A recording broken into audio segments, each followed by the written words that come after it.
لك الله يسعد لي مثلا الناس الاكابر، اجاني كثير تعليق على نمط هالسؤال، كل الناس عم تسال قديش الراتب، قديش بيعطوا بالمانيا، شو راتب اللحين.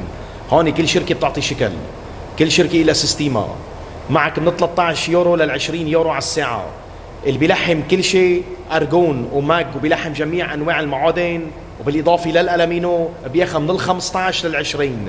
اللي بيلحم بس ماج، بس الحام ماج 13 14، اكثر من هيك ما بيعطوا. وكل ما قدمت بالشركه كل ما بيزيد راتبك حبه حبه.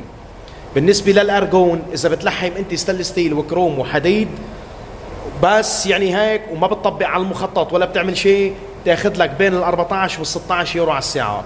اذا بتشتغل على المخطط وبتلحم كل شيء تاخذ من ال 15 لل 20 يورو على الساعه. تحياتي.